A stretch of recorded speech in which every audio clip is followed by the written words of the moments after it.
32 ভাঙা হয়েছে, সেখানে বলতে পারবে না, বলুক না। 32-এর পক্ষে একটা লোক থাকলে ক্ষতি কি আমার? প্রধান উপদেষ্টা তো সবার আগে মবকে উস্কে দিয়েছিলেন। এখন পর্যন্ত কোনো দাবি দাওয়া নিয়ে কেউ নামছে এই সরকার আসার পর? পুলিশের সঙ্গে যা করা হয়েছে ওটারও বিচার হবে, পুলিশ আমাদের সঙ্গে যা করেছে সেটারও বিচার হবে। নির্বাচনের দিনে কি ইউনূস সাহেবের কমান্ড কাজ করছে? প্রশাসন তার কথা শুনছে, আর বাকি দিন শুনে নাই। সাম্প্রদায়িক শক্তিকে আপনি প্রতিষ্ঠিত করে গেছেন।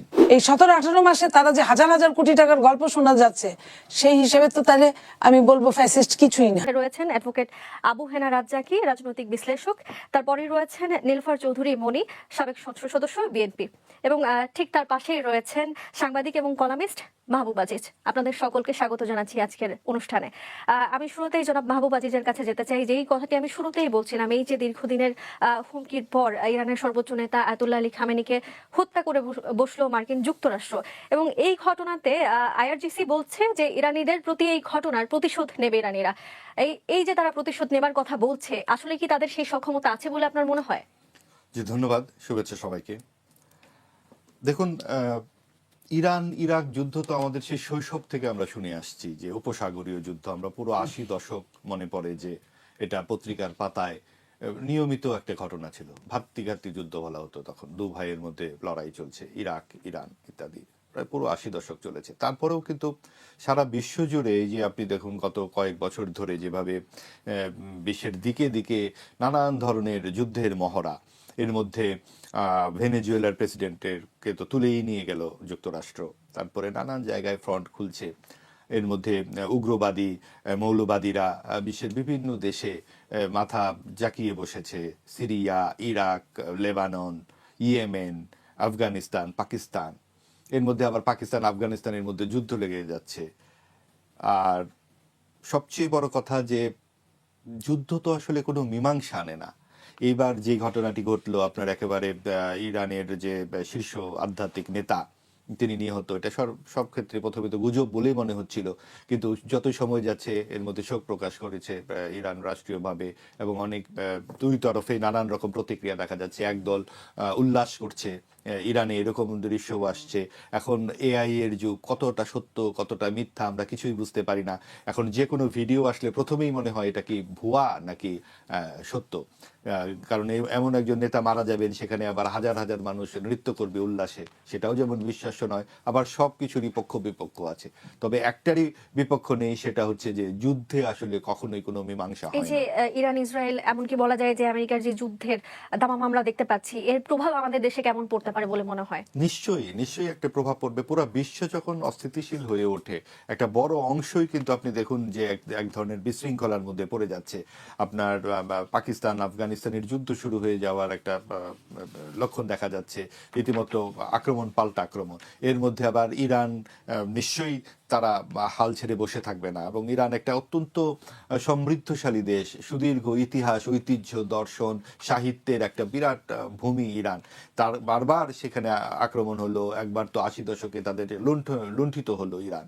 তারপর ইরাক এভাবে ধ্বংসপ্রাপ্ত হয়ে গেল। সাদ্দাম হোসেনের পরিণতির কথা আমরা সকলেই জানি, লিবিয়ায় আমরা পরিণতির কথা জানি। তো সব জায়গাতে মার্কিন যুক্তরাষ্ট্র যেভাবে হিংস্র হয়ে উঠছে, তো মনে হচ্ছে যে বিশ্বে আসলে হয়তো একটি পরাশক্তি থাকার কারণে যে ঘটনা হচ্ছে, কোথাও কোনো ভারসাম্য নেই। এবং তারা যেই বৃহৎ শক্তির, যে জাতিসংঘের ভেতরে বৃহৎ শক্তির সব হ্যাঁ না ভোটের যে ব্যাপারগুলো থাকে, সেগুলোও যেন তামাশা মনে হচ্ছে। যখন যুক্তরাষ্ট্র কোনো মানবাধিকার লঙ্ঘন করছে, তখন কিন্তু সেটাকে প্রশ্ন করবার মতো কেউ থাকছে না। আপনি ভেনেজুয়েলার রাষ্ট্রপতিকে তুলে নিয়ে গেল মাদকের কথা বলে, বিভিন্ন কিছু কথা বলে। এটা কোনো সভ্য দেশের আচরণ হতে পারে? চিজি আইসক্রিমের সাথে ভেলভেটি কেকের মিশ্রণে পোলার রেড ভেলভেট আইসক্রিম, মন ভালো থাক। তাহলে আর রাষ্ট্র থাকবার দরকার কি, আইন কানুন থাকবার দরকার কি? ইরানের ক্ষেত্রে যেটা ঘটলো সেটাও তো একদম বলে কয়ে হত্যাকাণ্ড ঘটিয়ে দেওয়া হলো। এখানে দিকে দিকে যে অবস্থাটা ঘটছে, আমরা প্রত্যাশা করব নিশ্চয়ই শেষ পর্যন্ত তো মানবাধিকারই বিজয়ী হবে, এবং মানুষের অধিকারের চেয়ে বড় কিছু নেই। মানুষের স্বার্থই দেখা হবে, এবং এখানে যেন জাতিসংঘ আর চুপ করে না থাকে, এবং জাতিসংঘকে জাতিসংঘের জায়গায় আমরা দেখতে চাই। সেখানে বৃহৎ শক্তি যদি সবকিছু করে থাকে, এবং যেই চীন এত বড় শক্তি হিসেবে আবির্ভূত হচ্ছে, চীন আদৌ কি বড় শক্তি কিনা এবারই তার প্রমাণ হবে। কারণ কোথাও তো প্রশ্ন যদি না করা যায়, চোখে চোখ রেখে কথা বলবার একটা ব্যাপার থাকতে হবে। তো যুক্তরাষ্ট্রের চোখে কে কথা বলবে? আসলে যুক্তরাষ্ট্রের চোখ যে কোথায়, সেটাই হয়তো খুঁজে পাওয়া মুশকিল। মুশকিল হয়ে যাচ্ছে। জি, আপনার কাছে আবার আসবো, ধন্যবাদ। এবার আমি একটু দেশের আলোচনায় ফিরতে চাই, নীলুফার আপার কাছে ফিরতে চাই। নীলুফার আপা, আমরা দেখেছি যে চট্টগ্রামে একজন ব্যবসায়ীর বাসায় চাঁদা আদায় করতে গিয়ে সেখানে গুলি করা হয়েছে এবং সন্ত্রাসীরা যেই কাণ্ড চালিয়েছে, প্রায় 2-3 মিনিট ধরে বাইরে থেকে অস্ত্র দিয়ে গুলি করা হয়েছে। এই যে অস্ত্র নিয়ে, ভারী অস্ত্র নিয়ে শোডাউন, এই শোডাউন গুলোকে আপনি কিভাবে দেখছেন? ধন্যবাদ আপনাকে। যারা শুনছেন আমার শুভেচ্ছা অভিনন্দন, আমার সহালোচক বৃন্দকে শুভেচ্ছা। দেখেন, এটা অবশ্যই ভালোভাবে দেখার কোনো কারণই থাকতে পারে না। অন্যায় সবসময় অন্যায়, যেখানেই হোক না কেন, যেখানেই ঘটুক না কেন, যাকে নিয়েই ঘটুক না কেন, অন্যায় অন্যায়। সেই অন্যায়ের পূর্ব লক্ষণ আছে কিছু, পূর্ব শর্ত আছে কিছু, সেগুলো যদি অপূর্ণ হয় তাহলে এটা বাড়তেই থাকে। যেমন ধরেন, আমরা এর আগের সরকার মানে ইন্টারিম গভর্নমেন্ট থাকতে আমরা বলেছিলাম যে যত অস্ত্র খোয়া গেছে, সরকারি অস্ত্র, থানার যত ইলিগ্যাল অস্ত্র আছে, যে কোনো নির্বাচনের আগে, নির্বাচনের জন্য হলেও এই অস্ত্রগুলো উদ্ধার করতে হয়। উদ্ধার করার বিভিন্ন সুযোগ সুবিধা দিয়ে, তারপরে বিভিন্ন আপনার আলটিমেটাম দিয়ে এগুলা উদ্ধার করা হয়, বা গোয়েন্দা সংস্থার কাছে তথ্য থাকেই। কিন্তু ইলেকশনের আগে এইসব করা হয় নাই তেমন ভাবে। তো এই অস্ত্রগুলো যখন যার কাছে যায়, অস্ত্র তো ব্যবহার হবে, অস্ত্র তো আর চুপ করে বসে থাকে না। তো অস্ত্রের ব্যবহার করতে গিয়ে যত অঘটন ঘটে, যত মব ঘটে, যত সন্ত্রাসী কার্যকলাপ ঘটে, কোন কারণে কি সেই অস্ত্রগুলো ব্যবহার করে এই চাঁদাবাজিগুলো করা হচ্ছে সেটি মনে হচ্ছে? এই অস্ত্র তো ব্যবহার করে, এই অস্ত্রগুলো যে অস্ত্রই হোক না কেন, লিগ্যাল অস্ত্র ব্যবহার করে তার কেউ চাঁদাবাজি করে না, ইলিগ্যাল অস্ত্র দিয়ে চাঁদাবাজি করে। তো অস্ত্রগুলো যদি, আমি একটা কারণ বলছি, অস্ত্রগুলো যদি উদ্ধার করা হতো, এবং তাইলে হয়তো কি আপনার এই অস্ত্র না পেলে আপনি খালি হাতে যাবেন, লাঠি নিয়ে যাবেন, সেটা কিন্তু একটা মানুষ চরমভাবে মৃত্যুবরণ করে না। অস্ত্রের একটা গুলি যতটা তার মৃত্যুর জন্য তড়িৎ সহায়তা করে। তো সেই জন্য বলছি যে এখন যে সরকার আসছে, আমরা তাদের কাছে এই কথাই বলবো, যত তাড়াতাড়ি পারে অস্ত্র উদ্ধার করুক, এবং এই সন্ত্রাসীর বিচার যদি হয়, আইনের অনুশাসন, যেটা মাননীয় প্রধানমন্ত্রী বলেছেন প্রথম দিনই, যে উনি আইনের অনুশাসনের মাধ্যমে দেশ চালাবেন। সে আইনের অনুশাসন হলে অপরাধী যেই হোক না কেন সে শাস্তি পাবে। শাস্তি পাওয়ার জন্য যা যা করা দরকার সেটা যদি সরকার করে, আমরা বিশ্বাস করি যে এটা খুব তাড়াতাড়ি হবে। সদ্য একটা, আপনি জানেন যে এখন রোজা চলছে, রোজা যেদিন শুরু হয়েছে সরকার ক্ষমতাও সেই দিন আপনার দায়িত্ব গ্রহণ করেছে। অতএব অনেক অনেক অনেক চ্যালেঞ্জ, দেশের অর্থনৈতিক চ্যালেঞ্জ, এর উপর আবার নতুন চ্যালেঞ্জ হলো এই যে আন্তর্জাতিকভাবে যুদ্ধ। একটা দেশের যুদ্ধ না, একসাথে কতগুলো দেশ এটার সাথে এফেক্টেড। যতগুলো দেশে আমেরিকান আপনার ঘাঁটি আছে, ততগুলো একযোগে অ্যাটাক করা হয়েছে। আবার ইরানের দিকে আপনার কয়েকটা রাষ্ট্র মিলে অ্যাটাক করেছে। তো সেটার পিছনে যিনি বসে বসে হাসছেন, তারা সবকিছু মিলে ক্ষতি কিন্তু আমাদেরই হবে। কারণ মিডল ইস্টে সবচেয়ে বেশি বাংলাদেশের মানুষ কাজ করে, তারা তাদের জীবনটা অনিশ্চয়তার মুখে। এই যে গতকালকে আপনার এরোপ্লেন বন্ধ হয়ে গেল যাওয়া, হঠাৎ করে যারা যেতে চেয়েছেন, যারা চাকরি করেন, ওইখানে কাজ করেন, ছুটিতে আসছেন, তাদের যাওয়াটা অনিশ্চয়তার মধ্যে পড়লো। আবার যারা ওখানে আছেন ওদের ফেরাটা অনিশ্চয়তার মধ্যে পড়লেন, তারা আহত হচ্ছেন, নিহত হচ্ছেন। এই অবস্থায় জানি না আমাদের কতগুলো সন্তানকে আমাদের হারাতে হবে, এবং অর্থনৈতিক যে দুর্যোগ শুরু হবে, যে বিদেশি রেমিটেন্স দিয়ে আমাদের চলতে হয়, সেই বিদেশি রেমিটেন্সটা হঠাৎ করে বন্ধ হয়ে যাবে। আমাদের কি হবে আমরা নিজেরা জানি না। সবকিছু মিলে যদি এই সন্ত্রাসীগুলো যদি দমন না করা হয়, তাহলে তো আরো খারাপের দিকে যাবে দেশ। জি, আপনার ধন্যবাদ। আমি জনাব রাজ্জাকের কাছে ফিরতে চাই। জনাব রাজ্জাকি, এখন বর্তমানে বলা হচ্ছে যে পুলিশ বাহিনীকে যে হত্যা করা হয়েছে গণ অভ্যুত্থানের সময়, সেই হত্যার বিচার চাওয়া হচ্ছে পুলিশের পক্ষ থেকে, এবং সাধারণ মানুষের কাতারেও অনেকে রয়েছেন যারা এই বিচার চাচ্ছেন। ঠিক এই সময়ে এসে দ্রুত এই বিচার দাবি করা হচ্ছে, এই দাবি আসলে কতখানি যৌক্তিক বলে আপনি মনে করেন? আমি কি এটির জবাব দিব না ওই প্রসঙ্গে কিছু বলবো একটু? অবশ্যই আপনি বলতে পারেন। আমি প্রথমত ওই যে ইরানের উপরে হামলা সে বিষয়ে সংক্ষেপে, আপনি লক্ষ্য করে দেখবেন যে ইরাক ইরান যুদ্ধ হয়, ইরাক কুয়েত যুদ্ধ হয়, পাকিস্তান আফগানিস্তান যুদ্ধ হয়, কিংবা ভিন্ন ধর্মী যদি ইসরায়েল ফিলিস্তিন যুদ্ধ হয়, মানে সেই যুদ্ধের একটা পার্ট মুসলিম আছেই, মানে একটা দিকে মুসলমান থাকবেই। আবার যে আরব বিশ্বে যেখানে সামরিক ঘাঁটিগুলো বসানো হয়েছে সেগুলো আরব বিশ্ব।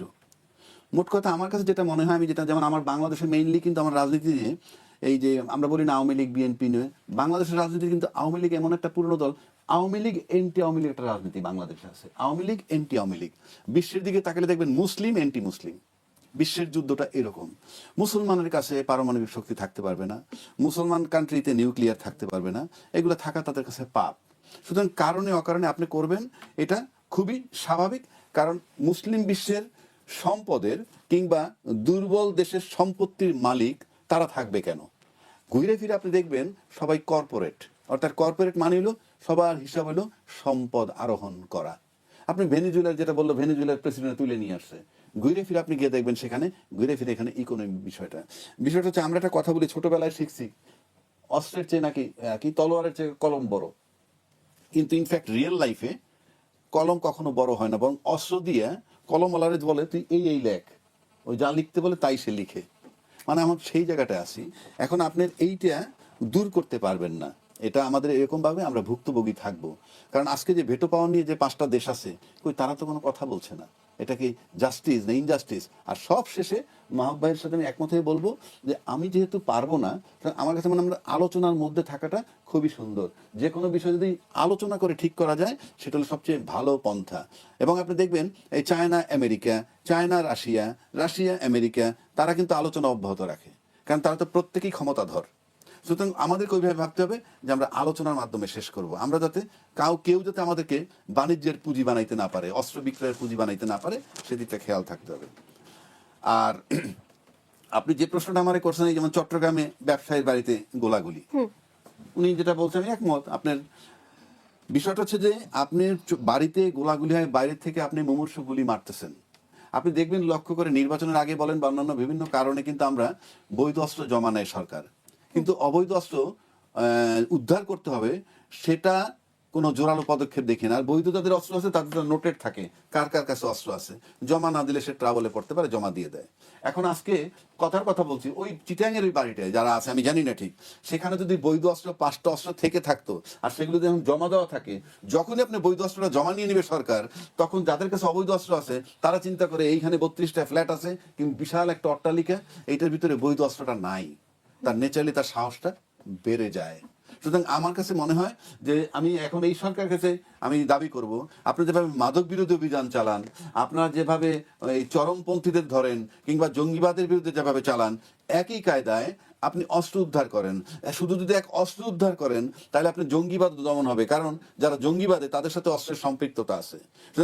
বাংলাদেশের সমস্ত অস্ত্র উদ্ধার করতে হবে, কোনো অবৈধ অস্ত্র জঙ্গিবাদ নির্মূল করা কি আসলে সম্ভব না, হবে আমি সেটা খুব দ্রুত বলছি না। সময়ের ভেতরে? আমি বলছি নির্মূল করা সেটা সেকেন্ডারি, সেটা আলোচনার সাবজেক্ট আসে নাই। আমি বলছি অবৈধ অস্ত্রটা সবার কাছে থাকে, সেই অবৈধ অস্ত্র যদি আপনি উদ্ধার করতে পারেন, যে অবৈধ অস্ত্র কারো কাছে থাকবে না, তাহলে আমরা কিছুটা ওই অপরাধের থেকে আমরা রক্ষা পাই, সাহস পাবে না যে আমাকে অ্যাটাক করবে। কিন্তু আমি যখন মনে করি যে যেই আমাকে অ্যাটাক করতে সে নিরস্ত্র, এটা কিন্তু এটা আমি জানি না এটা কতখানি সম্ভব, কতগুলো কঠিন কাজ আছে, এইগুলো মারাত্মক হাত দেওয়া দরকার। এই যেমন মাদক দমন করে প্রত্যেকটা গার্ডিয়ান খুশি হয় যে আপনি মাদক, এখন মাদকের নামে যদি আপনি অন্য কোনো অপারেশন সেটা ভিন্ন কথা।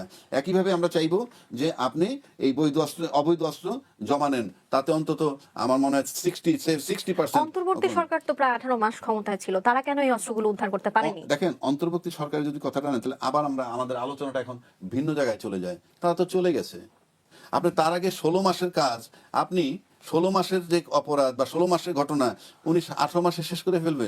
ইতিমধ্যে তো নির্বাচিত সরকার বলাই শুরু করছে যে আমরা খুব ভঙ্গুর অবস্থার মধ্যে আসছি, সমস্ত প্রতিষ্ঠানগুলা ভঙ্গুর, পুলিশ বলেন, যত প্রশাসন বলেন, সব। তো এই কথাগুলো তো আমরা আগে বলেন নাই, তখন তো আমরা শুধু নির্বাচনের কথাই বলছি। তখন কি আমরা একবারও ভাবছি? তখন কি আসলে জানার সুযোগ ছিল? এখন বর্তমানে সরকার যে অবস্থায় আছে, ওই সরকার আসার পরে যতগুলো আন্দোলন ফেস করছে এই দাবি দেওয়া নিয়ে, এখন পর্যন্ত কোনো দাবি দেওয়া নিয়ে কেউ নামছে? এই সরকার আসার পর বলবেন রোজার মাস, আমি দেখি রোজার মাসের পরে দেখবো নামে কিনা, তখন বুঝতে পারবেন। এই আলোচনা আমি এখন যেতে চাই না। এইবার আসেন পুলিশের বিচার, যেটা আপনি বলছেন। পুলিশের বিচার আপনি করবেন না কেন? আপনি যে কোনো হত্যার বিচার আপনি করবেন, কিন্তু আপনি যদি পার্টিকুলার অমুক বিচার তমুক বিচার নিয়ে আসেন, আপনি তো ইন্টারলিঙ্ক সব। এই যে জুলাই আগস্টের ঘটনা, জুলাইয়ের ঘটনা থেকে শুরু হইতে সরকার অপসারণ হয়ে গেল, তারপরে পুলিশ হত্যার যে ঘটনাগুলা, এটা তো পুরা একটা সার্কেল। মানে কেন হইল সবটা আপনাকে বিবেচনায় নিতে হবে। আপনি খণ্ড একটা বিষয় নিয়ে যদি নেন যে মাহবুবেরে আমি ঘুষি মারলাম, আপনি এই ঘটনাটা নিয়ে নিলেন, কেন আমি তাকে ঘুষি মারলাম, তার পিছনের বিষয়টা কি, সেটা আপনাকে একই সময় নিয়ে আসতে হবে। তাইলে আপনি ন্যায় বিচার পদ্ধতি, অবশ্যই আপনার সমস্ত হত্যার বিচার করা জরুরি। এখন আপনি পার্টিকুলার পুলিশ হত্যার বিচার যেমনি বলছেন, একইভাবে আমাদের ওই বিচারগুলো তো আসতে হবে। এই যে প্রসিকিউটর চেঞ্জ হয়ে গেল, ওখানে আইসিটিতে বিচারের বিষয় আছে, সেই বিচারের ব্যাপারে কিন্তু আমরা এখন পর্যন্ত এসবের কাছ থেকে খুব জোরালো কোনো বক্তব্য, বিচার হবে এক জিনিস। যেমন আজকে প্রথম আলোতে কালকে গেল আমাদের হোম মিনিস্টার সাহেব, ফাইন, সুন্দর বক্তব্য রাখছেন যে এটা 2 মাসের মধ্যে পুলিশ রিপোর্ট দিতে হবে। এই যে এরকম 2 মাসের মধ্যে পুলিশ রিপোর্ট দিতে হবে, 2 মাসের মধ্যে পুলিশ হত্যার রিপোর্ট দিতে হবে, একইভাবে 2 মাসের মধ্যে আইসিটির পুলিশ রিপোর্ট দিতে হবে বা তদন্ত রিপোর্ট, এই একইভাবে সবগুলো চলুক, সেটাই আমাদের প্রত্যাশা।